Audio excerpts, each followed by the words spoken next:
I don't know. If you're going to talk to your boss and say something to your boss, I don't think that's a private conversation. Theoretically, yes. I don't know. There's a line, and it's not objective, so it's a hard thing to say. How about that mic, though? This mic's a great mic. This mic I got a huge discount on, so don't make fun of this mic. And I love it, right. And you know that I love it, and that's why you're making fun of it. It's not just you who loves it, Chris. There's sort of a standardization of love in the audio community. Basically, shorthand, like that microphone equals quality. But this isn't a 47. This is a 67. Well, yeah, no goofball with a home studio has a 47. Like lots of goofballs with home studios have 67s and 87s. Wow, I'll tell you. Man, first of all, you implied that you were my boss because we had a private conversation that you're now using against me. I guess you are the boss. I mean, Jim, would you say Rick is the boss of the podcast? Like Bruce? Like Bruce. Oh, you mean like Bruce? I got it. It took me a while, but I got it. His singing style, I don't know. I never compared him to Springsteen much. We actually, in a private conversation that I had with Rick recently, we did talk about our singing styles being compared to Bruce Springsteen and John Cougar Mellencamp, but not aesthetically. Did Bruce used to smoke? You said smoke? Did he smoke? Yeah. Probably.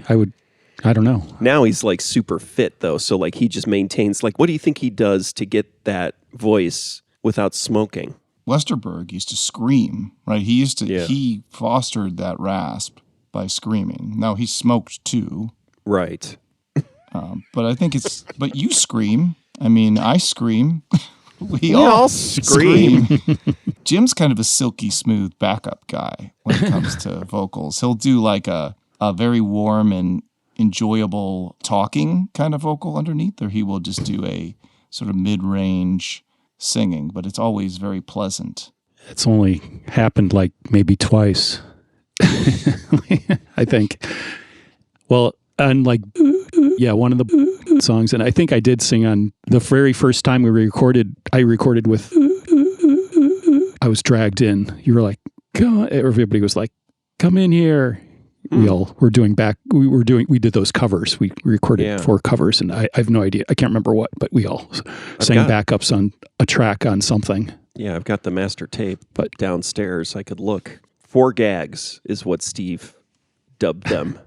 It's a little dismissive of us coming in and doing 4 cover songs. How fitting that Jim would break all the rules of the podcast on this particular episode, because I'll just say hello and welcome to the very last episode of Lost and Found and Rewound.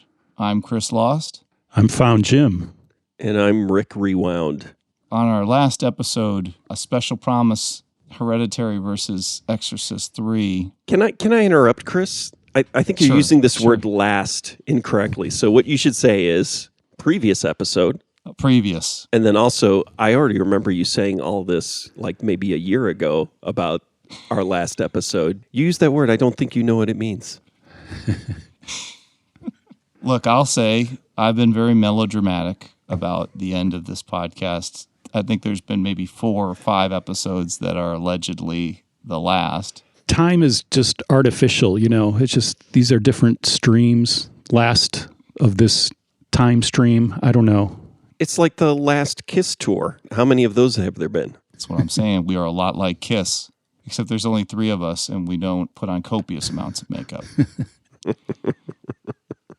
We have one last special promise in the chamber. We didn't think we did, or I didn't think we did on our last episode. Not to jump the gun on the I apologize segment, because there will be an official apology coming here soon. But I will apologize for my performance in the last episode. I think it was dog shit.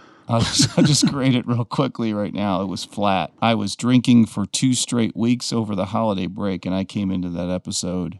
And, maybe I'm just fooling myself. Maybe it's like, how much older segment where I think I look a lot younger than Dabney Coleman, but I don't. Maybe the truth of the matter is I don't. And I'm kind of drifting off. Are you talking about something? Or are you quoting Styx lyrics? I'm getting super confused right now. What Styx lyrics am I quoting? I heard "fooling yourself," and then I kind of just spun off. I was like, "What's he? Is he quoting? Is this a reference?" Rick, Jim, and I each grew up in a home that was equidistant from the home of the drummer from Styx. The exact distance between our homes was the distance from each of our homes to the drummer from Styx. Drummer or guitarist? JY? Are you talking about JY? Or are you talking about Chuck Penzona? Well, you tell me, Rick, because you clearly know more than I do. No, I can't remember because the drummer and the bass player were twins, right? The Panzano brothers? Some kind of Italian name, I would think you would know. All those Italians look the same to you, Rick. They might as well all be twins. Well, no, they were twins. I know they were twins. I think Rick and I aren't we related to JY? JY, yeah. We're related to JY? JY would show up in the village, my mom accosted him once and was like, "I love Mr. Roboto." Yeah. I think is what she said. Why don't you come over for Thanksgiving? Yeah. Once again, our listenership has made an inexplicable jump. On Monday, January 30th, our listenership jumped by 43%. Whoa. Which means we've octupled our listenership since ending the podcast on October 21st, 2021. It was 2021 that we ended it? That was the last episode? Okay. Got it. So you don't think this is kind of the result of people thinking, "Oh, it's the last special episode, I better listen," and then the audience increases in size, and then they get angry when they find out there's still more episodes? But this is our final special promise episode, and it is TCFOSvETTET. Okay. The cat from outer space versus E.T. the extraterrestrial. Oh, okay. So away we go. Actually, one more thing, and then we'll get into the body of the episode. I have an apology, and this one's really embarrassing. This one's bad, guys. It pertains to our summer episode. Which summer? The one where we went on the road trip. Oh, okay. The one after the last episode. Correct. The summer episode after the last summer episode after the last episode. All right. I'd like to preface my apology by saying that I like Jane's Addiction. When I first got to college in the fall of 1988, my friend Scott and I pored over their live album in anticipation of acquiring their upcoming release, Nothing Shocking. After devouring that release, we went on to love and cherish Ritual de lo Habitual. All that said, the appreciation I have for Jane's Addiction is not comparable to the reverence I have for the Digits. I discovered the Digits soon after I heard that first Jane's Addiction album, and I found myself in a far deeper and loving admiration for truly what we called back then, quote, underground music. That copy of the Fizz Job / Hey Judester CD got worn through, and when we discovered Hornet Pinata a couple years later, I knew the Digits were something far beyond incredibly special. On top of all that, they were from Illinois and on Touch and Go. They were in many senses a perfect band in my mind, not unlike the band that Rick and Jim are in. I say all this as a preface to my apology because a listener and friend of ours pointed out that on the Evil and Bob and Woody Special Promise episode of this show, actually that wasn't a special promise, sorry, I gotta nix that. The editor will take care of it. Let me edit. Yeah, he'll edit this. I say all this as a preface to my apology because a listener and friend of ours pointed out that on the Evil and Bob and Woody special episode of this show, I mistakenly confused the sublime Digits tune Dad, a song of pure admiration for what I assumed to be a kick-ass, super cool 70s father, with the really good Jane's Addiction song Had a Dad, a funky blast of rock that semi-criticizes yet comes to grip with an absentee father. So, to our audience, I apologize for speculating that Kurt Cobain was referencing the Digits in the lyrics of Serve the Servants. That was pure idiocy on my part. If anything, Cobain was referencing Jane's Addiction, but I doubt it. Oddly enough, it seemed far more likely to me that Cobain would be into the Digits than into Jane's Addiction. There is, though, a letter, right? There's a letter from, I'm assuming, the brother's dad that's on one of the records. Is it on the record that has the song called Dad? Yeah, it's not a reverent sort of like Right. letter. It's a The kind of letter is, pretty intense from what I remember. right. I am your father. I am not your friend or something like that. It's got things like yes. that in it, Yeah. right? Yeah. I think it's understandable you mixed it up because I did. I understand because that's the same thing I did. I was like, oh, I don't actually remember the song. I remember the letter and the liner notes. Yeah, but the song is "You Were My Dad, You Were So Rad, You Were Gnarly." Oh, yeah. Even when you rode your Harley. I mean, it's like, yeah. So I guess the letter. So I forgot about the letter, but you're right. That's probably how I got it all jumbled up in my mind. Anyway, to finish my apology. And to Rick Digit, I apologize for confusing your masterpiece with a Jane's Addiction song. No shade to Jane's Addiction, but digits are held in rarefied air to me, and I should have never made that mistake. I hope you all can forgive me. In my defense, I never said I was smart.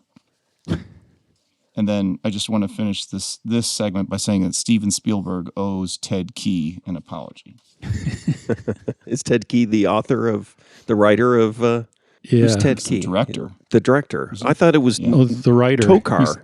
What's his name? Is that what it is, the writer? The director Right here. is Norman Tokar. I've Jim has the novelization. He has two different copies. So he held up one novelization of The Cat from Outer Space, and it says by Ted Key, and we're just astounded. And then he holds up a second copy with a different cover. He has two copies of the novelization. This one's got some stuff from the film. This is the American. This is the British one. I just got this one. Yeah, I got this like a couple of years ago when this first came up or whatever last year. But yeah, I found this one just now. It's in poorer shape, but it. So was it translated? Is the British version translated into British English? Yeah, it seems shorter. It's thinner. The British one is. Wow, surprisingly, you're right. Oh, I didn't go through the whole thing, but it seems like it's the print? same text, but it's just obviously, I don't know, it's printed differently. Well, let's look at the size of the text in those books. Yeah, they look pretty similar. But And podcasting being a visual medium, this is all fascinating. Mm-hmm. I have a concern. I'm super worried that people are going to think that Jim and I were in Styx. No, Jim already said what band you're in. Okay. You got to beat, listed, but I'll cut that out. Yeah, you just go, do a tone. I'll use that exact sound that you just made. I'll sample. Middle-aged man slipping on the floor when he's His alone death in the rattle. house. Yeah, it's like that's the noise I made when I had that large shelving unit pin me to the wall in the basement one day when I was in the house by myself. It's just like, oh, here we go. Man found dead in basement. One of the things I tried to do to be a better father to my son, because I was always on the road, speaking of absentee dads, bad dads, dads who write mean letters to their sons. I never did that, but There's time. there's time. He wrote a mean text to me once, but he apologized for it. So I love him. He's a good kid. And hating your dad is a part of growing up, I always thought. You guys probably didn't. You probably loved your dad. But I remember saying to one of our drummers who was like, wouldn't it be great to have a kid? And I was like, yeah, like have a boy who worships you like a god for 10 years and then hates you for 20 years. for a good 5. For a good 5. Yeah, I was like, he did not like that. Yeah, it's a part of it. I think it's Yeah. a part of it. I thought that maybe if I read him Spider-Man, that I'd lay in bed with him and read him the Spider-Man comic books, and we read, I think, 16 or 17 years of Spider-Man from like year 1 to, starting with Amazing Tales or whatever it was. Was that an expensive process? I just bought the collected Oh, versions in the hard copy and then gave him those. But it was like $50 a year, I think. Okay. It wasn't like you had Spider-Man #1 and it was like, No, okay. I am not that kind of comic person. You're not that kind of dad. I'm not that good of a dad, no. And I used to do all the voices and everything. Actually, and when he got really mad at me, he's like, remember when you used to read me Spider-Man? You used to do all the dumb voices? I was like, that really cut. That cut really deep. I was like, you motherfucker. I worked hard on my Dr. Octopus. Anyway, there's an episode of Spider-Man that I got really scared where he got crushed by like a shelving unit. It was like a giant machine.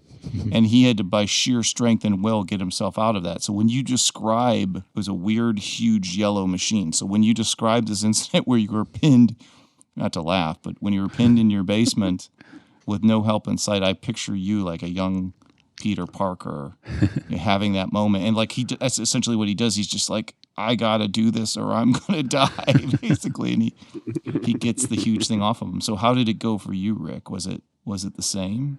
Did you like lifting a car, like, you know, Yeah. when they Yeah, it was more of I used my robotic arms. It was more of a Doc Ock thing. Cool.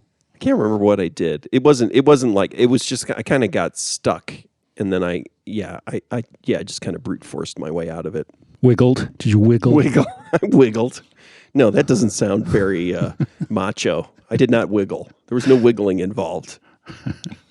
It's okay. You can wiggle. Jim, where did you read those books? No, I scanned them a little. I was going to do some serious homework and read them, but I read a little bit. It's pretty much, I'm pretty sure they're written after the movies. They're pretty much, you know, verbatim. Ted Key, we can just start talking about it. Like Ted Key was kind of like a cartoonist, I think, and he created Mr. Peabody and Sherman. Oh, wow. At Bullwinkle. Oh, wow.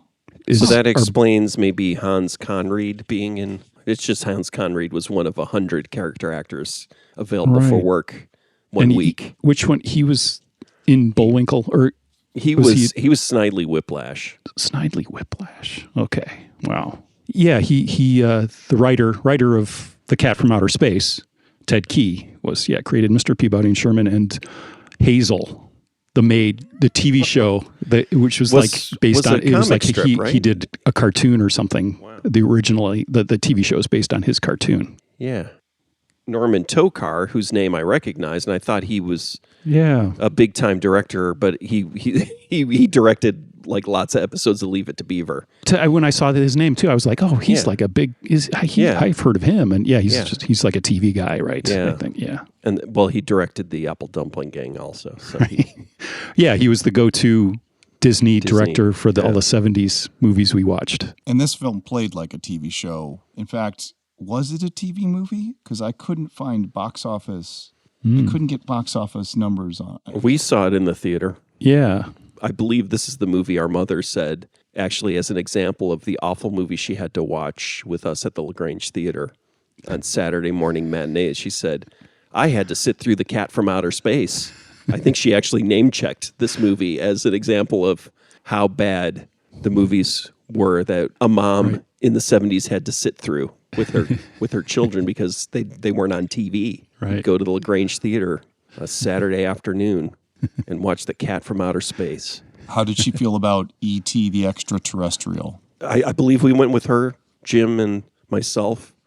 Yeah. And Mom rewound. Mom found and rewound. Mrs. Found and Rewound is what I call her. I had a intestinal incident. Like I had to leave the theater, but also a large number of people from my, what would have been junior high school, were in the theater at the same time. So it was Rick Rewound with his mother and younger brother in a movie theater with a bunch of his peers who were out, having fun with no adults. They were watching E.T. And so it was a very painful moment in my life. Did you turn like ashen white, and did your stomach start to glow red? I believe, and I still am ashen white. I think that's just my complexion. I think people have often said to me, you look kind of like a sick E.T. When you're filling out those demographics on like a job application, you skip Caucasian and just go right to ashen white. Ashen white, yes, exactly. Bloodless, ? Similar to my claim that, was a false claim, that Hereditary and Exorcist 3 were too similar in nature, although we did find a lot of references in Hereditary to Exorcist 3. These are nearly, take out a gambling problem, and you've got yourself E.T. in The Cat from Outer Space. It is pretty amazing, yes. Jim's hypothesis was pretty accurate. What's your hypothesis? What does he say? It's like, I believe Colonel Potter in quotes, By the way, I should say the film features McLean Stevenson and Harry Morgan just after the two of them worked on the set of MASH together. That's right. Harry Morgan was on MASH before he was Colonel Potter. He made appearances, right? Was that was a trivia question? How many times? I can't read. I can't see it. Here my notes say, the film features McLean Stevenson and Harry Morgan just after the two of them worked on the set of MASH together, and then in parentheses, pause for Rick interruption, because I thought I had him. I thought he'd be like, no, Chris. But then then I was going to end by saying where Morgan played Major General Bartford Hamilton Steele, and then, trap, I thought I had Rick trapped. Man. And of course, I did not. Sneaky. Bitch. I watched a lot of MASH. You almost got me. I was ready to go, no, that's not true. But I completely forgot about, Impressive. Rick pulls this stuff out. It's pretty impressive. See, he also had to fight the urge to think that I was doing something stupid. I'm going to take that as a vote of confidence in my intellect from Rick. If that helps you out, that's fine. You need a little validation from the boss, the podcast boss. Yeah, that's right. I want my boss's approval. I have in my notes here Roddy McDowell. That's the only note. I have it in my mind every time. In fact, I'm almost there right now, is that Roddy McDowell was the voice of the Cat from Outer Space, and he is not. But a year from now, if somebody talks to me about the Cat from Outer Space, I will be convinced that Roddy McDowell is the cat's voice again. It's Ronnie Schnell who plays Jake the cat. He also played, and we all remember him in this role, the dad in Toomey and the Giant Tumor. Well, he's also a character in the movie. He's one of the military guys. He says sergeant, a couple of things. Yeah, he's the gag, the colonel, captain, sergeant. When they keep deferring to the lower rank, he's the lowest. He's the sergeant. He's the one who has to do everything. He's doing double duty. I was like, what the heck? That was the whole thing. Is in the old days, the voiceover actors, right? So like Casey Kasem, did all those voices on Scooby Doo, but he only got paid for one. Right. Mm-hmm. And I'm wondering if this guy also only got paid for one acting gig, even though he did both the cat's voice and this character. Yeah. I don't think so, because if you listen to our previous guest, Michael McLaws' podcast, Slate Your Name, he talks to an actor who played twins and was paid twice. Well, they changed the rules. And I think Casey Kasem's responsible partially for some of that. He was like, why the hell am I doing half the voices on half the cartoons in the world, and I'm only getting paid for one voiceover gig? I think that changed. Well, that's just one of the ways that Casey Kasem changed the world. So thank you, Casey, again. I thought if they redo this movie, John Worster should do the voice. He always sounded like John Worster to me. So you think the Roddy McDowell thing is because of Planet of the Apes? I just assume that if there's going to be a voice... Oh, no, but Roddy McDowell's the robot in the black hole, right? Wow. Yeah, Roddy McDowell does the irritating robot in the black hole, the robot that ruins the whole movie. Are you talking about Ahmed Best? No, that's Jar Jar Binks. It's similar. It's a similar taint. The movie is tainted by... I'm not sure you know what a taint is. You're using that word a lot, Rick. He tainted it. Guess that works. We'll let that one go. Here's some things. Opens with an egg-shaped spaceship landing in a rural setting. The ship is represented by lights. The government is quickly engaged. The protagonist befriends the alien in his home and adopts the alien powers. The alien is left behind by its people, right? Right. It's kind of, well, in E.T. at least there's no talking, right? It just becomes obvious that they're dumping him. They're leaving E.T. behind, whereas there's a lot more explaining going on in The Cat from Outer Space, right? There's a lot more plot in The Cat from Outer Space. It's, I mean, looking at these books again, like if I was going to buy a novelization of E.T. and I didn't, but I bet it would be half as long, because that's what I took from it too, is like E.T. is like, did not have to be 2 hours long. And The Cat from Outer Space, I don't think it was quite 2 hours, but there's a lot going on. It's a dense plot. When I was watching E.T., Rose Rewound said, "Oh, I know everything in this movie." And she said, because I read the novelization of E.T. So it's entirely possible I have a copy of the E.T. novelization in my house somewhere. I read the novelization of E.T. when I was a kid, too. I love the movie so much. In fact, it's the first movie novelization I've ever read. So it's funny that you had those books. Cat from Outer Space was 1 hour and 44 minutes long. E.T. the Extraterrestrial was 1 hour and 54 minutes long. So 10 minutes longer. 10 minutes more plot. This reminds me, when you're talking about the novelizations, is I do remember I worked as a janitor in my grade school district over summers, and I remember sitting in my old grade school reading a novelization of Herbie the Love Bug. And what was really interesting about it is it would say things like, Jerry was a mechanic who looked surprisingly like Buddy Hackett. That was actually in the novelization, where I was like, this is really lazy writing. That's lazy. Or it explains why the character in the movie looks like Buddy Hackett. Right, they had the book, and it's like, oh man, why don't we just get, you know what, we've been looking for a perfect person for this, why don't we just get Buddy Hackett? The protagonist enjoys the power of flight. In an escape from the government, the alien makes the protagonist's bike fly over men with guns. Two-wheeled vehicle. Yeah. Yes. Oh, yeah. I thought the McLean Stevenson character was sort of analogous to Elliot's brother. Yeah, Elliot's brother is like a younger version of the McLean Stevenson character in Cat from Outer Space. And Roddy McDowall was the man with the keys. Peter Coyote. I just recently realized that's not his real name. That's his hippie name. It seems so obvious. Yeah, I know. Like after reading about Peter Coyote and realizing he was, what was he, a member of the, not the Weavers, what were they called? The crazy anarchist, collective in San Francisco. He was a really big part of that. The people who did the free food and free clothing. And anyways, go on. That's my Peter Coyote trivia. Great job, Rick. That's why you don't need study for these episodes. You just got that right up in the dome there. Honestly, I watched E.T. a week ago. I would have this at the top of mind if... If Jim didn't need time to read the novelizations, both novelizations. Yeah, had to do some reading, apparently, to talk about a movie. So there was the gambling. That was the one thing that was different, was this gambling thing. It's like one movie goes towards gambling, the other movie goes towards Halloween. You equate the two somehow? It's just vices, sins, anti-Christian activity. Did you notice one of the football teams that were playing in the parlay, the 3-game parlay that he had to win, Jim?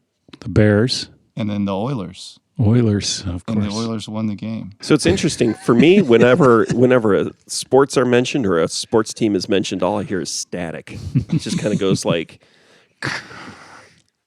I have no memory of what the teams were. It's fascinating. The alien is incapacitated by doctors. Did you notice who played the vet who put Jake the cat asleep? Do you know who that vet was, who the actor was? No. What's his name? Alan Young. He played Wilbur on Mr. Ed. He was Mr. Ed's owner from the Mr. Ed TV show. Wow. So that's an interesting, weird connection. He plays a vet. Because what was Wilbur was just a guy who had a horse, though, right? I'm trying to remember what Wilbur's job was in Mr. Ed. I don't know. Yeah, he talked to the horse. Yeah. Oh, he was an architect, right? No, Mr. Brady was an architect, but Wilbur was always at home. I feel like Wilbur was an architect, too. I got to look that up. Continue. I said the slow motion scene in the pool hall is like the frog dissection scene. Wow, I think now you're starting to stretch it a bit, but that's okay. The rest of the balls were irrelevant once she sunk the 8 ball. So that was, if you sing the 8 ball on the break, which is what she did, you win the game. So the rest of the balls going in, that moment of tension didn't really matter. Felis catus, they present that as like the scientific name for cat. And I looked it up. It's true. Yeah, it's true, yeah. The reduced gold in the Cat from Outer Space looks like a golden joint. Remember how he takes all that gold and he turns it into a little component for his ship? So lots of inside jokes for the grown-ups, maybe? I think so. Yeah, Wilbur was an architect in Mr. Ed also. Wow. So he'd work at his drafting table. He'd be sitting at a drafting table, and the horse would be sticking its big, giant, irritating head into his living room, talking to him while he's trying to design, a building. And so then my last note about both these films, many, many, many similarities, and the ends were very different. Except for, so there is that sort of harrowing chase on the bikes to get E.T. back to the spaceship, and then he takes off. And then in The Cat from Outer Space, there's this incredible air stunt between a helicopter and an airplane. I mean, to get a helicopter and an airplane to go the same speed and be able to move from one to the other, incredibly dangerous. And I realized it comes off so flat. And like you say, Jim, the film seems a lot longer than E.T. because the music is absolutely terrible. It is, if you watch that scene and listen to the music in that scene, it is garbage, just the worst. And John Williams could have made that scene incredible. My feeling about John Williams' score in E.T., and actually, this is interesting because Rewound Jr., he's not quite Rewound Jr., one of the younger Rewounds came in during both films and was like complaining about the music in E.T. and then complaining about how long the airplane scene was in Cat from Outer Space. It's like, how long has this been going on? It feels like this is like at least 10 or 15 minutes. But I also remember, I feel like the music in E.T. is really schizophrenic. And I don't want to get too deep into E.T. already, but it's like the weird Hitchcock-isms that Bernard Herrmann ripoff parts. Yeah, that didn't make any sense. It's right at the beginning when he starts riding off on his bike and it's all, and it's like, it's a Hitchcock movie all of a sudden. It's like, why is it a Hitchcock? It's not just the music, though. I think Spielberg is doing Hitchcock stuff in it. And it's like, they're both, I almost feel like, I mean, obviously John Williams, massively influenced by Bernard Herrmann. Mm-hmm. Also, it feels like, there's a weird Hitchcock, like, let's do this kind of like Hitchcock, and it makes absolutely no sense to me, where it's like, I'd never noticed it before, but even some of the shots, there's a vertigo shot in E.T. It's just it's a weird vertigo shot. It's not like a show off. Which was that? Yeah, it's kind of like he's just doing it to do it. It's not even like, hey everybody, I'm doing the vertigo shot. It's like kind of like, which part was, I didn't see that. It's like isn't it just like showing the neighborhood or something? Yeah, it's weird. I think it's like Elliot looking at something. But first of all, it's called a dolly zoom. It's not called the vertigo shot. Second, I call it. Everybody knows when I say vertigo shot. Everyone knows what I'm talking about. One of the most famous dolly zooms in film history is in Jaws, when the kid gets eaten by the shark, and they zoom in on Brody getting the back massage from his wife. And he does that similar shot. But you're right. I just think it's a young director making, homage to his here's. Rick, you okay? Did you drink? Is there something? Young director, give me a break. What? This is post. Young director, give me a break. What the heck? That's no excuse. I mean, how many movies had he made by then? We all know how hard Rick is on Steven Spielberg on this podcast. Is E.T. the movie after 1941? It is. Yeah. So I think it goes Duel, then Jaws, then Close Encounters, then 1941. Than E.T. Mm-hmm. And he needed a win. I actually think this film is really sloppy. It hangs together, I think, viscerally. The plot is all over the place. There's so many things that are just left hanging. Like, there's one shot where they go out for Halloween and they leave Gertie like alone waiting by a bike. They never hook back up with Gertie. Gertie's just left out. Yeah, and then she shows up, as a ghost. Like, how did that's what right when this all started, how they're sneaking him out, and it's like, okay, where is she? How are they getting her to the rendezvous point? But she just shows up. She's there. Total tangent, but this same type of thing happened. I just watched an episode of The Wild Wild West, and he gets shrunken to 6 inches tall, and then there's a whole explanation that he's wearing his outfit, but then the female henchman has sewn him his outfit. But then when the shrink reverses at the end of the show, he's fully clothed. He doesn't burst out of his little tiny outfit and then has to put on a new outfit. He's just, his outfit increased in size with him then also. And it got me really upset. I was just like... It wasn't realistic like the Hulk. It wasn't. Yeah, it was like... And then go to all the trouble explaining how this woman sewed while he was unconscious and shrunken, she sewed a little outfit for him, a little doll's outfit. Go through all that, explain that. But then at the end, his miniature clothing expanded to when he went back to full size. It really bothered me. There's a scene in the very end of the film when E.T. gets into his spaceship. The spaceship takes off, hits the sky, and it does that like rainbow zoom thing. Yeah. And then they cut back to the family. and they're like smiling and crying, and all the trees behind them are blowing like viciously, and there's like all this light shining, and it's like clearly they meant to cut those close-ups in as the ship was raising off the ground, but they didn't. They waited till the ship was like well gone and then used those scenes to be like, well, let's show the kid again and let's show the mom again. But they don't make sense because that wind and light and stuff wouldn't be happening. The spaceship is way long gone. And my wife's like, you're just being picky. And I'm like, no, Spielberg just threw together this low budget film and he just hit on a nerve. I don't know. He just got lucky.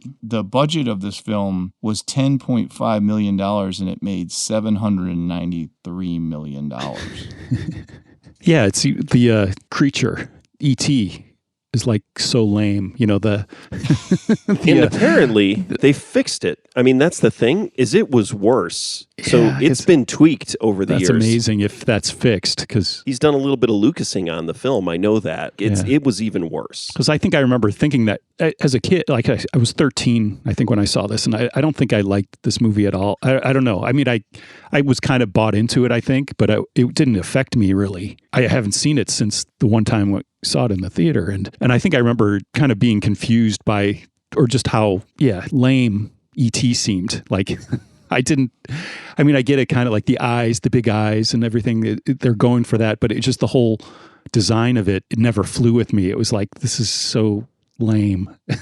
He's a lame creature, and he's supposed to be kind of, he's innocent, he's like plodding along, and I get all that, but it just looks so crappy. So I was sitting with the 13-year-old. He would come in and out and watch bits of the movie, and it was the conversation we had about the spaceship. No, it was the end where he's going up the spaceship, and it's like really interesting. And we were both commenting, it's really interesting that this alien race designed a spaceship that requires you to waddle up this ramp. It seems like, why would you design a ship that has the worst possible entryway for your own type of alien? Well, they couldn't have used stairs. They were really, he couldn't bend his knees. It's still, it was like, maybe they would have like some kind of crane or something, right? Like having to waddle. He can make bikes fly through the air. Can't they just make a little platform that they can telepathically raise themselves up into the ship?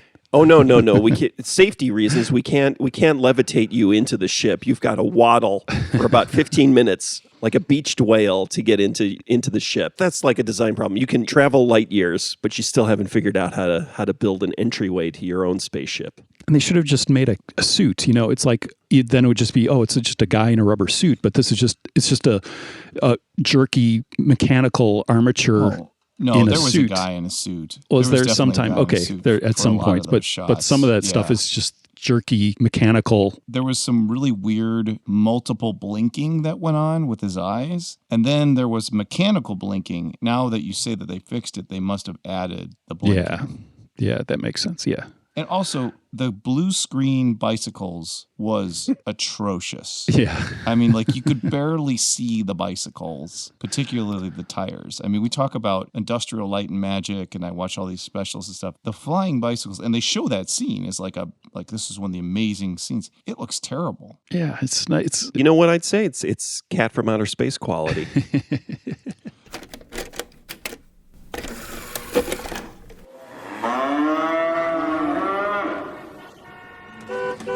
Kansas City. Food-wise, a city famous for its barbecue. But that's about to change. My name is W. Dave Keith, host of the podcast Taco the Town, and I believe that Kansas City is one of the most underrated, underappreciated, up-and-coming taco towns in the USA. On Taco the Town, we will shine a light on all the amazing tacos Kansas City has to offer. Kansas City is a great taco town filled with a variety of untapped taco stylings and flavors, and on the Taco the Town podcast, we won't stop until we've tasted every taco in the town. No taco table will go unturned. Each episode, we review a new taco joint with a special guest. We share taco memories, discuss taco topics, and put tacos to the test. We check the latest stories in taco news, and no taco is off the table on Taco the Town. If you love tacos, like I do, you're gonna love Taco the Town. Available on iTunes, Stitcher, Podbean, and Google Play. That's Taco the Town.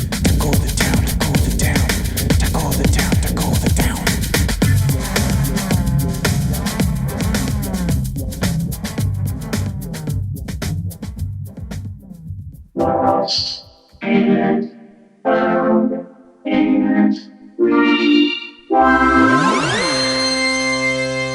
right, welcome back to Lost and Found and Rewound, our final episode. We're talking about the cat from outer space and E.T. the extraterrestrial. Rick and Jim, how much older is E.T. the extraterrestrial from the cat from outer space? Do we know both their ages? I'm not talking about the characters. I'm talking about the film itself. So I think it's 4. 4. Rick, what is your guess? Is it even that much? It's like 78. Is the cat from outer space 78? Yep. Yeah, so that's E.T.'s. Oh, is E.T. not 1980? Is it 81? 82. 82, really? Oh, okay. So Jim's 4 right. years was the answer.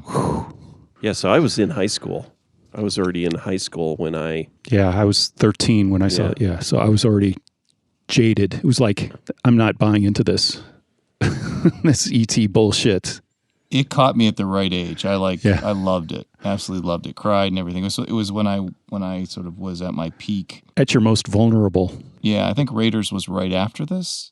Maybe. Yeah, probably. Yeah. When was Always? I don't know. I don't care. I know. It's Richard Dreyfuss in an airplane, right? That's all I know about Always.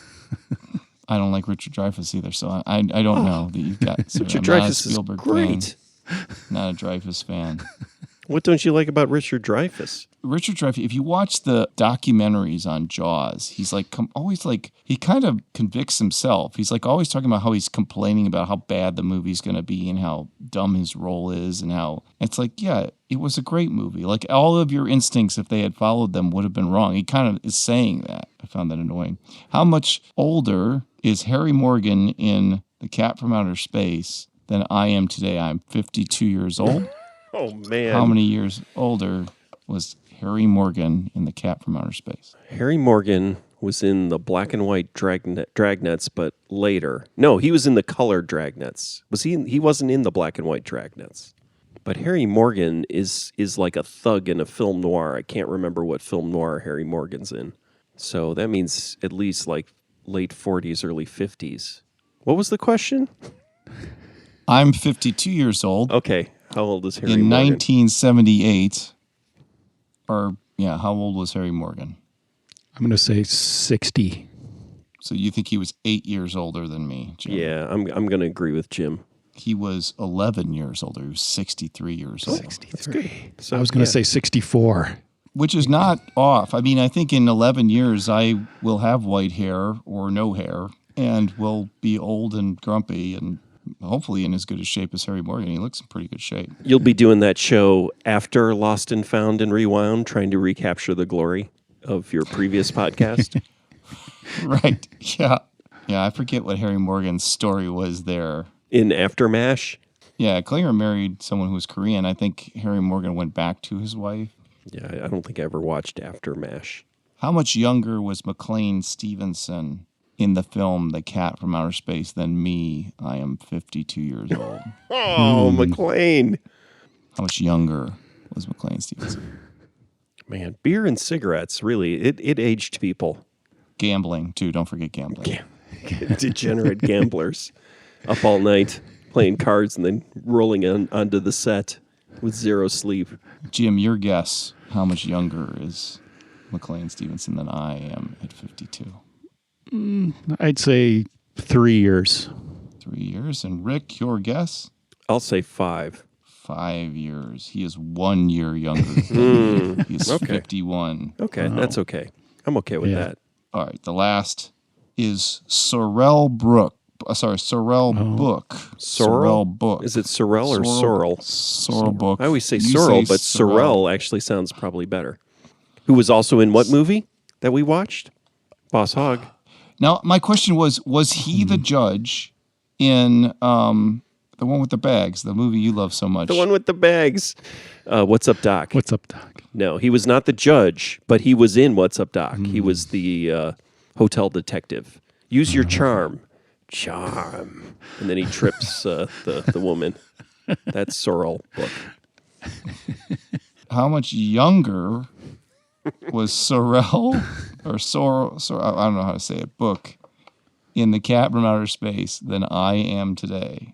This is the one that hurts. The other two are kind of, I think, okay. How does it hurt you? So if he's older... That would make sense because he looks tremendously old in this film. I'll go with 5. this time. 5 years, Jim says. Rick, your guess. I'm going to say the same age. No, 4 years younger. So seems a little off. He was 48. Yeah. We've gotten through a lot here. Let's ask, do you guys, so you said you didn't like E.T. Do you like The Cat from Outer Space? I'd love it. The Cat from Outer Space is like, there's no pretense. It's like, it's just slapstick and B-movie hijinks. Whereas E.T. gets so, well, it worked. I mean, E.T. worked. Like you said, everybody loves it, but it's like so, takes itself so seriously.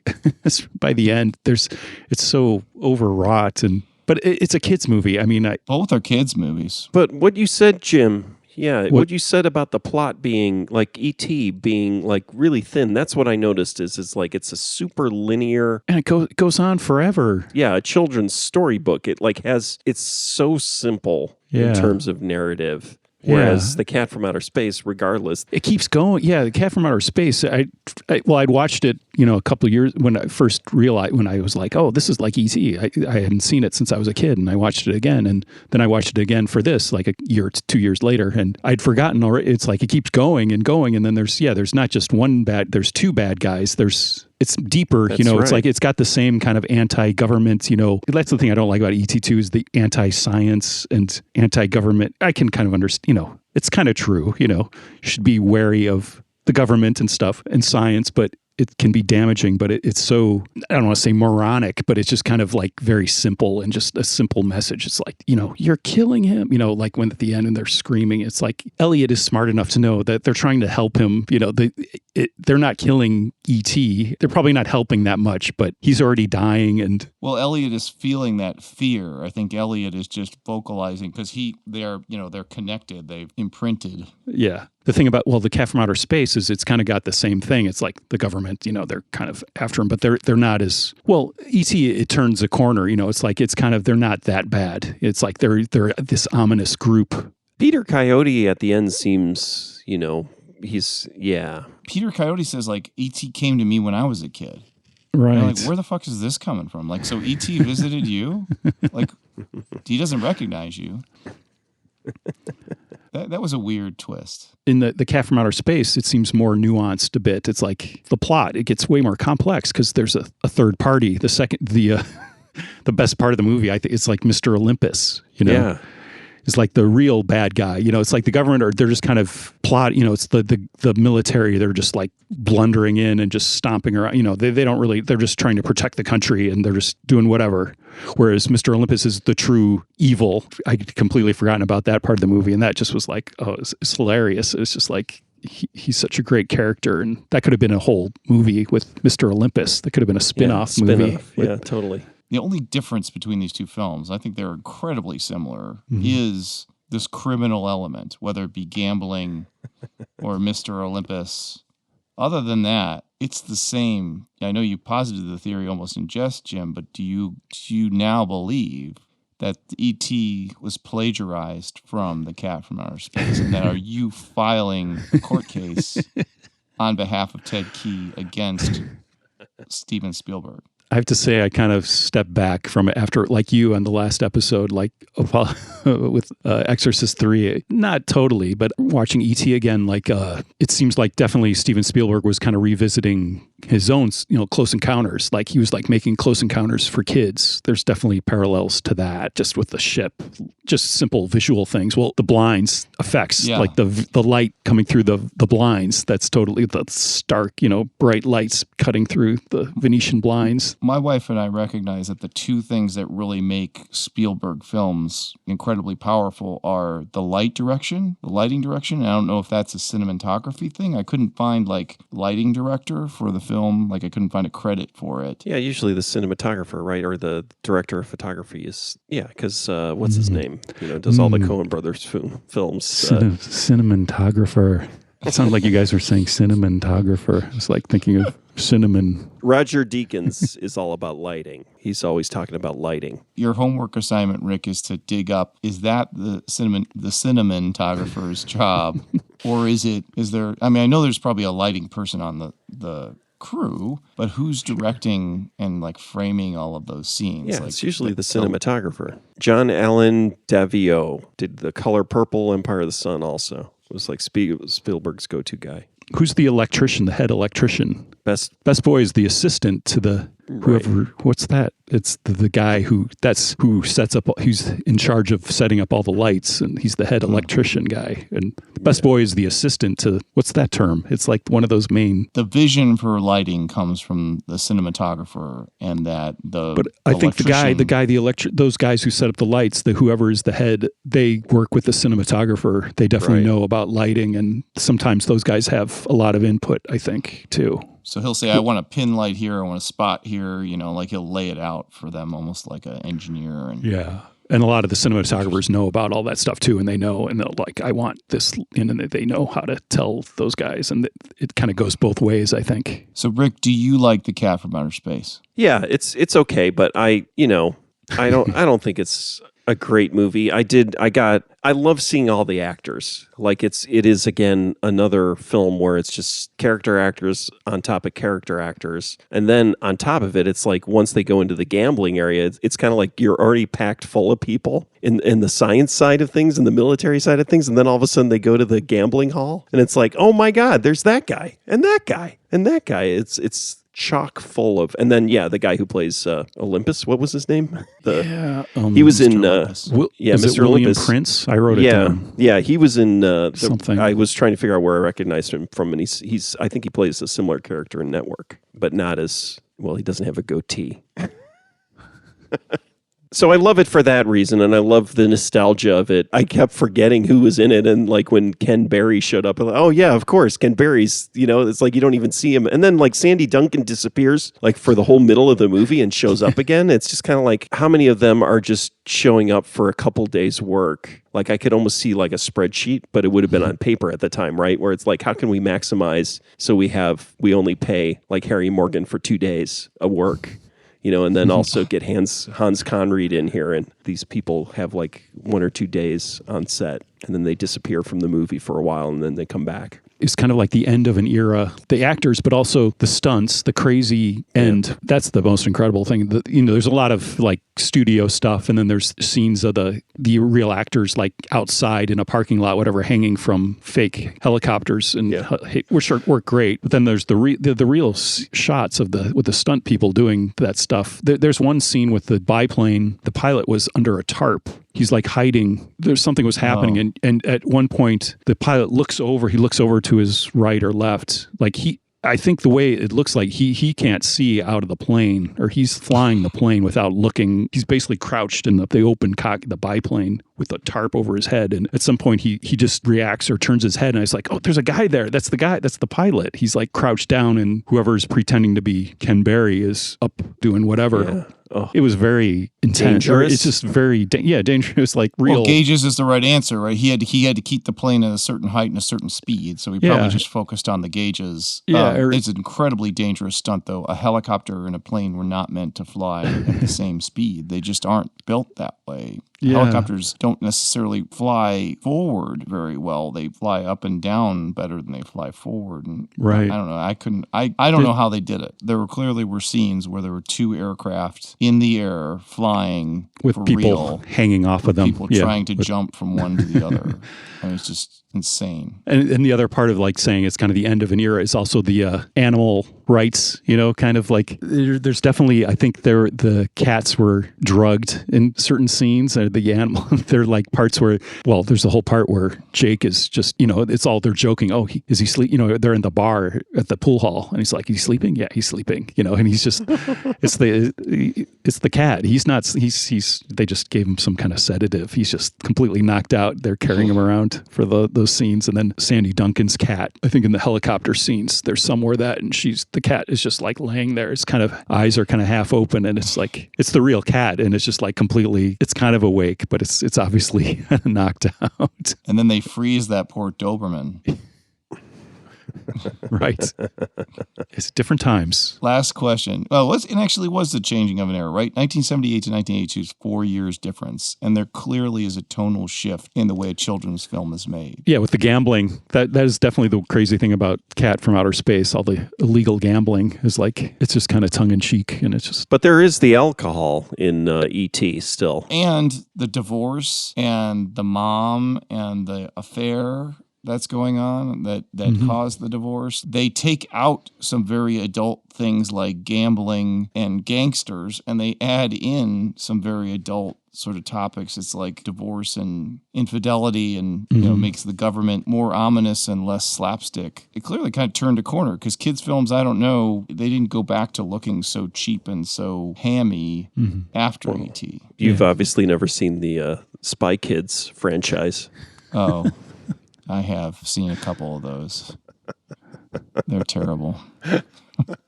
Sorry, Richard Rodriguez. I love your films. No, it's a beautiful thing that he makes them all himself in his backyard. Right, with his kids. Very DIY. It's very cool. The other thing with E.T. I'd forgotten about, it's all everybody knows, or I'd completely forgotten it, is the whole Reese's Pieces thing. Oh, yeah. It was that's made Reese's Pieces, and I looked that up, how supposedly true. It was like M&M's. Right. And they didn't, they passed. And so Hershey said, oh, we'll do a tie-in, and it took Reese's Pieces hadn't been selling much, and then it was like I totally remember that. It was like, oh, Reese's Pieces, they're pretty good. That was the first time I probably ever had Reese's Pieces, because they took off because of E.T. Does he say Reese's Pieces in the film, or did he just say it in the commercials? No, yeah, I remember distinctly hearing Reese's.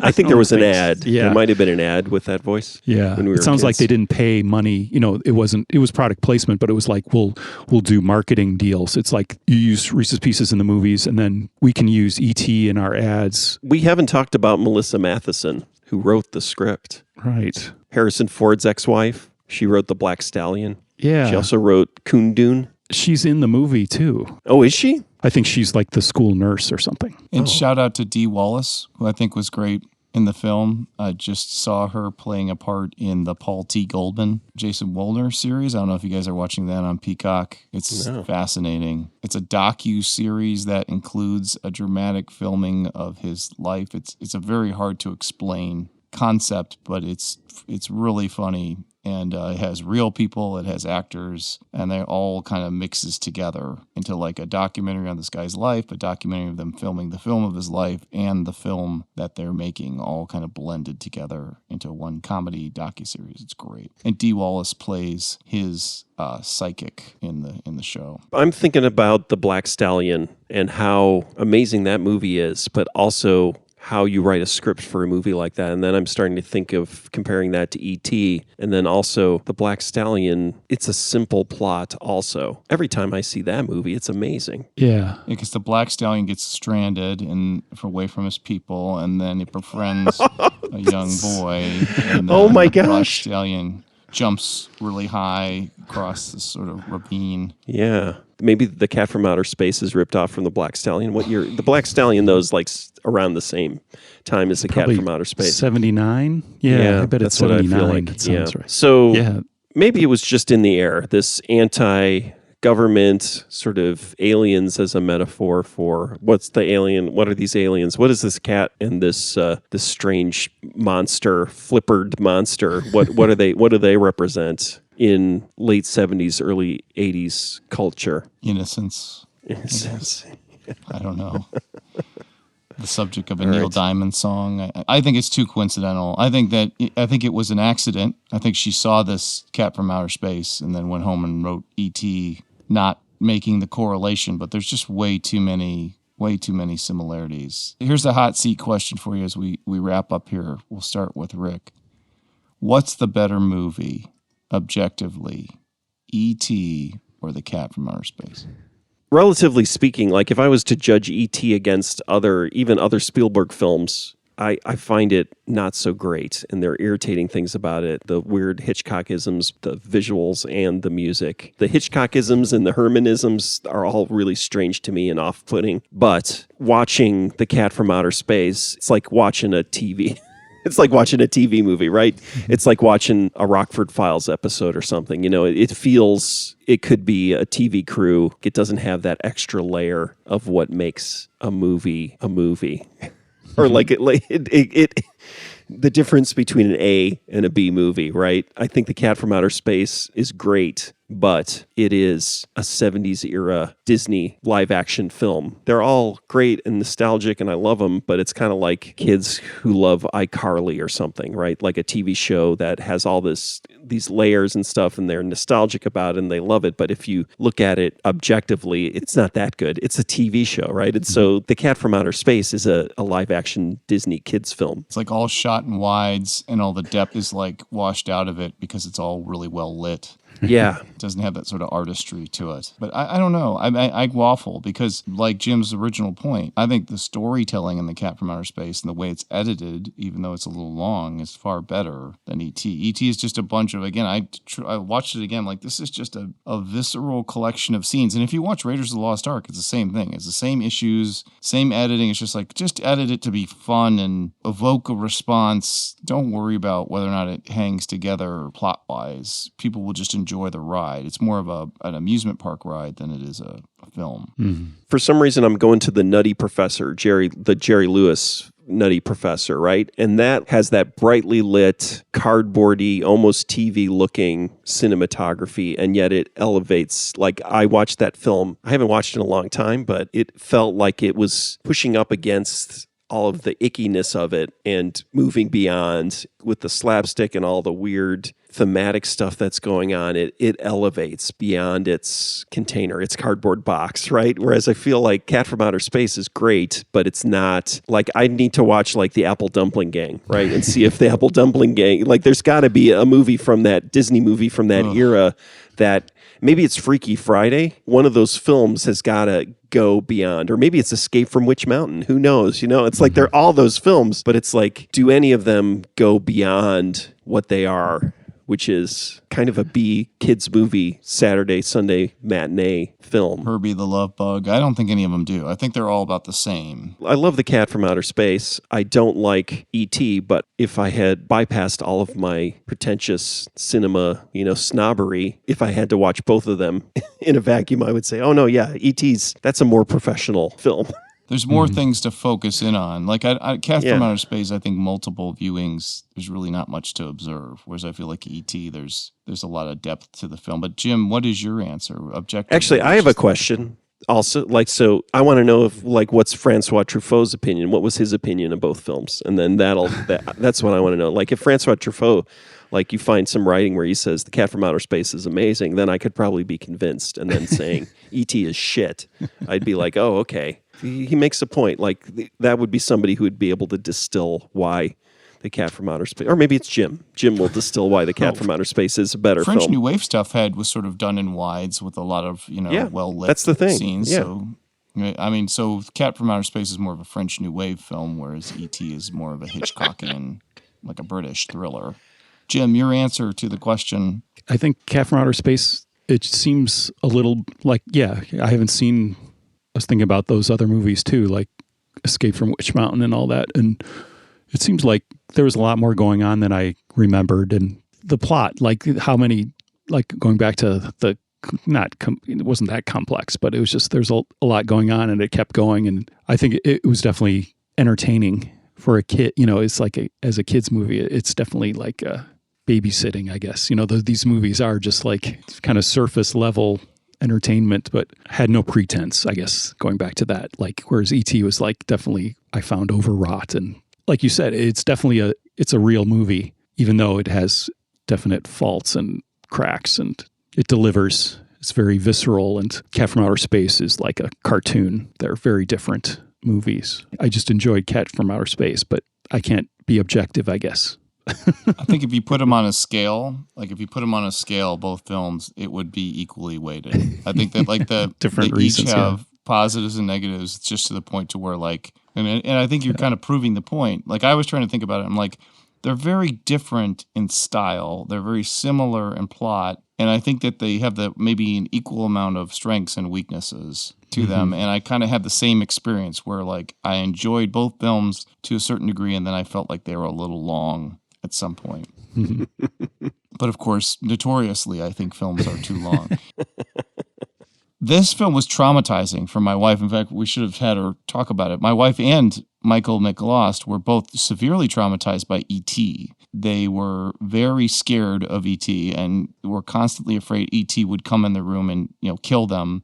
Wow. In fact, my brother-in-law used to, when he thought E.T. was in the house, he would call his mom from down the hall and say, "Mom," and she would come from her room to his room and just say, "Is everything okay?" He's like, "Yeah, it's okay." And he just did it. He used her as bait because if E.T. was there, he would have killed her. But the fact that she got to his room safely, he realized there's no alien in the house. Nice. My wife says the scene where they find E.T. in the sewer or in the ravine. The river with the raccoons chewing on him. Raccoon is fucking with him. That's hilarious. That's the amazing. first time I laughed. I was like, I've never seen that raccoon fucking with him, man. And he's like eating his face. But that scared my wife. He looks atrocious. He looks so sick and disgusting. Yeah. Like a ashen white penis laying in the water with a raccoon nibbling on it. Not to get too graphic. So growing up, did they have very large closets? It's like Elliot has the biggest closet in the world. They're all sitting in the closet. It's like as big as his room. Do I understand the way it's set up is Drew Barrymore's rooms are connected by the closet? I thought there was a different closet. Maybe they are. Okay. They both just have gigantic closets. Drew Barrymore is phenomenal in the film. There's some pretty funny the funny lines. They obviously get just like... Penis breath, of course. No, that's Elliot. Oh, she repeats it though, right? I think she repeats it. No. Oh. I totally thought that too. I was like, that's one other thing I remember being traumatized, not traumatized, but mortified. But it's Elliot who says that to his older brother. I totally remembered it too. Like, it's like Drew Barrymore says that. It's like, that doesn't seem right. And why would Steven Spielberg? But when I watched it again, it's like, that's not true at all. And I don't think she's even on the set, probably. She wasn't, because the shot when he stands up and says that to his brother, she's not in the shot. It's him and his brother and his mom. She would be over to the side, and the camera shot is just the three of them. So I bet she wasn't even there. There's a reaction shot of her smiling when he sits back down, but it's like, that's a different shot. And so I have a feeling she wasn't even there. Weird, because everybody, I think, remembers that. It's like, she says that. It's a Mandela effect. That reminds me, I just heard an interview with Sarah Polley. She's an actress, but she was in Baron Munchausen. She's pretty militant about children should not be in movies. Like actors, they should not be actors. Like talking about her experience being nearly drowned while filming Baron Munchausen, but just in general, she's just like, children should not be in this environment. She's great in Dawn of the Dead. She's also in Go. She's really good in Go. She's in Existence, right? I think she's in Existence. Yeah. Yeah, she's like one of the agents, shooting. When they're like, just executing them. And she's in is it No Such Thing? I was like that movie with is she in the one? I was thinking of the one ogre. Yeah, that's right. Is she in the Sweet Hereafter? I believe so. Yeah. I believe she is in there. I think the problem is she's just been in a lot of really upsetting movies, and she's right. Children should not be acting in these terrible, upsetting films, especially films about a whole school bus of children drowning in a lake. I think children in Hollywood, particularly in the era of filmmaking that we watched them in, like the John Hughes era, you hear a lot of very horrible things that went on with those kids and how some of them didn't get out alive. Have you watched the Robert Downey documentary that he did? Or what is it? I don't even know what it is. It's him and his dad, Robert Downey did a documentary about his dad. They kind of talk about how messed up things were, but it almost feels like maybe not enough. But it's just like, it's just like not a good environment. Definitely the 70s, right? Is not a good environment to be a child in Hollywood. I don't know. Jodie Foster on the set of Taxi Driver, probably a great with her mother. Her mother was supervising, though. Her mother was always there. She had to meet with a psychiatrist or something. Before, and the psychiatrist was like, "Oh, she can handle this."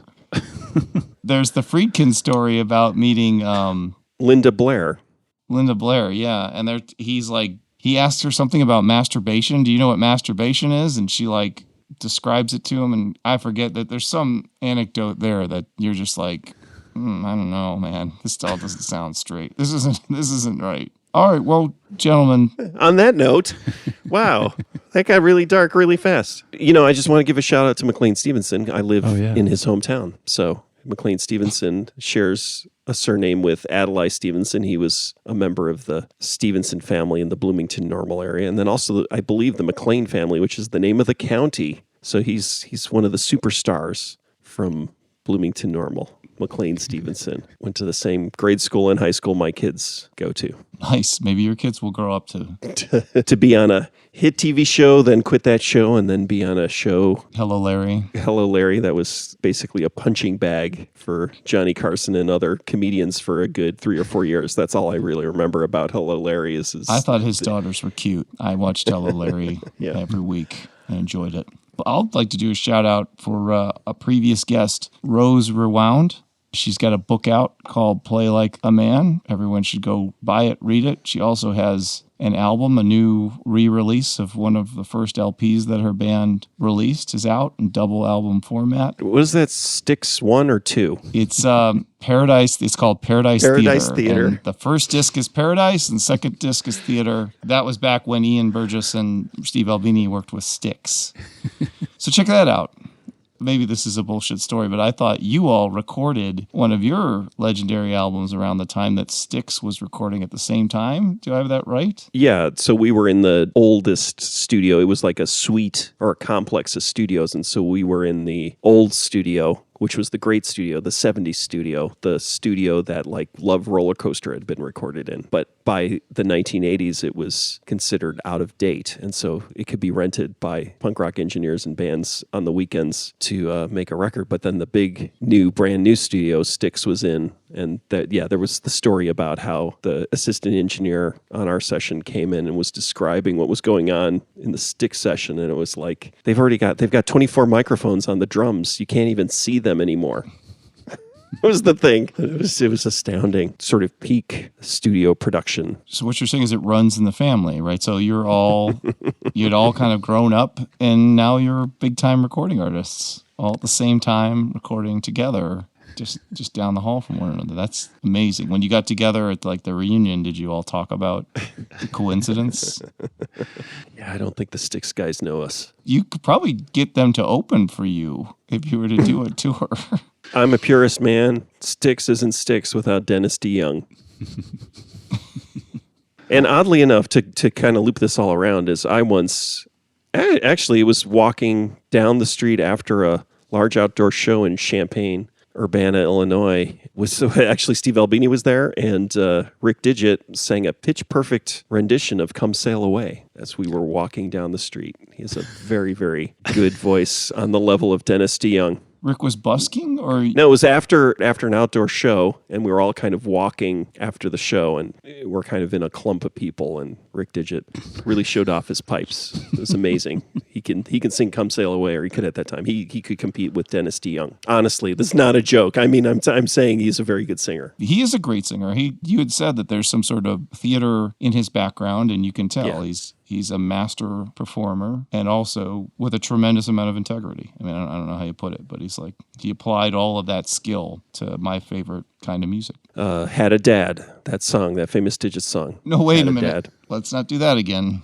Right, listen to the vocals, the theatrically wonderful vocals on Dad. Now I can't remember. I think it's on Hey Judester. I can't remember if it's on Fizz Job. I mean, those albums are blurred together for me because they were on the same It's not CD. on Fizz Job, I don't think, but it's Hey yeah, Judester. I need to go through my vinyl to look at. I'm going to do that after this. I got to look at my vinyl. All right, well, this is it, guys. Last episode. We have no more excuses. I can't believe it. I can't believe it's ending. So what's going on right now? There's a man with a cape, and he's draping it over Chris's shoulders, and Chris is kind of hunched over, exhausted, and he's being led off away from the microphone. The U67, no, 87, This is a 67. and saying it's all over, folks. Yeah, we'll see. We'll see what happens. Look, I've got terms. If we were to do another season of the show, I'd want to do another full season. I'd want us each to pick 4 movies, and I'd want us to reconvene in your mother's home, and I'd want to be eating Lito's Pizza while we watch the movie. I want to go back to the format that so few people listen to. The pre-COVID format, right? Pre-vegan Rick Rewound. We can get you a vegan Lido's pizza. They just don't put cheese on it. Just don't put cheese on it. Just wherever there's right. cheese, put pepperoni. And oh wait, that doesn't work either. Vegan, that means you're lactose intolerant? You can eat fish, right? We'll let the listeners decide. If I've gotten absolutely 0 emails from listeners, our email address is lostfoundrewound@lotuspool.com. If you want us to do a second season, I'll have to cajole Rick into driving up to. I'll have to cajole Rick into driving up to his mother's home once a month or once every 2 weeks. Because for you, it's just a hop, skip, and a jump there, right? I'm the one who has to travel a long distance. Yeah. I mean, for me, it's all business. Chicago business. Somebody's got to collect those checks from Lido's. Those checks aren't going to collect themselves. Lost and Found and Rewound is fully funded by Lost and Found and Rewound Foundation funds. Lost and Found and Rewound does not use crowdfunding because our listeners have better things to do with their funding. There's no need to post reviews of Lost and Found and Rewound because our listeners have more valuable things to do with their time. In all sincerity, thank you for listening to the show. We truly appreciate it. Lotus Pod.